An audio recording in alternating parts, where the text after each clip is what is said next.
सालापत्राप्रमाणे timing सांगून सुद्धा टायमाचे 9 वाजलेत, म्हणजे निघेपर्यंत अजून 10 वाजवतील. कुठे चाललोय आपण आता? आम्ही चाललोय आमच्या पिकनिकला. ते नाही, आता कुठे चाललोय? आता आम्ही चाललोय खिमा आणायला. कोणासाठी? योगेश गडेकर हे आपले ज्येष्ठ नागरिक आहेत ते. आम्ही खरं तर नाश्ता करणार आहोत पळसपेठा दत्त स्नॅक्सचे ते, परंतु त्यांना खिमा खायची आवड आली आहे, तर त्यांना ते आम्ही पूर्ण करायला चाललोय. हे ओपन कर आणि घाल ना अनिश. ओपन कर आणि घाल.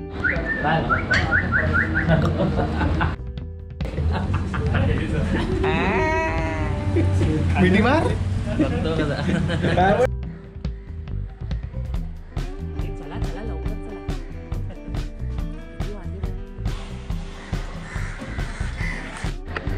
आपण जो वेळ सांगितलं होतं पिकनिकचा, त्याबद्दल तुम्हाला काय म्हणायचं?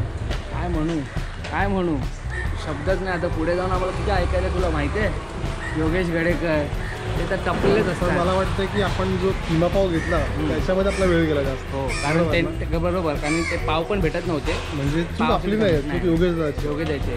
पण त्याला आता बोलणार कोण?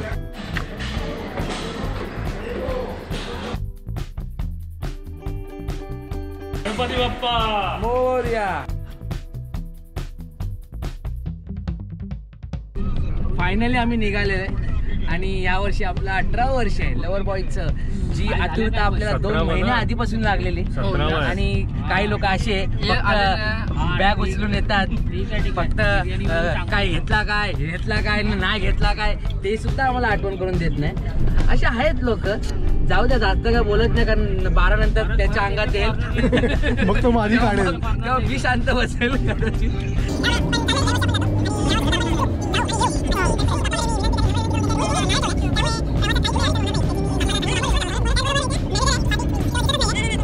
यावर्षी मोठ्या संख्येने चाललोय आम्ही, बरं का. मोठ्या संख्येने म्हणजे खूप मोठ्या संख्येने. आमचा डीजे ऑपरेटर म्हणजे यावर्षी खाचा पण मोठा आहे आमचा. खरंच. आणि यावर्षी म्हणजे आमचा जो डीजे ऑपरेटर रतीश जाधव हे काही कारणाने, म्हणजे त्यांची सुद्धा आज पिकनिक आहे आणि त्या पिकनिकमुळे ते ह्या पिकनिकमध्ये येऊ शकले नाही. परंतु काल त्यांनी जे त्यांचं दुःख मांडलंय, त्यांनी एडिट होणार आहे. एडिट होणार आहे मला माहिती आहे, तरी पण कट.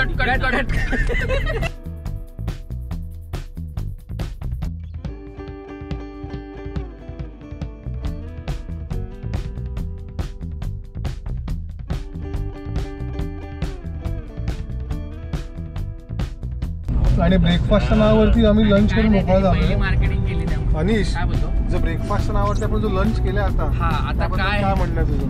काय म्हणणं म्हणजे दरवर्षीच आहे की नाश्ता करून आम्ही पूर्ण 3,500 पुढे वसूल करतो आम्ही. आणि मॅनेजर आहेत आमचे, हे मागव ते मागव, हे मागव ते मागव, नंतर मग डोक्याला हात लावायचा आणि मला वडापाव भेटले. असंच असतं ते. काय आहे आपलं? मग पुढल्या वर्षी आपण ब्रेकफास्ट थांबणार आहोत की बंद करायचंय?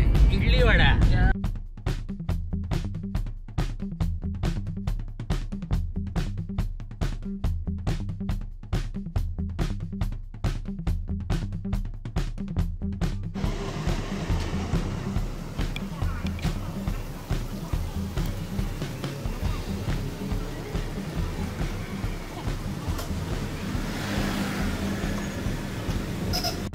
लांब बसते.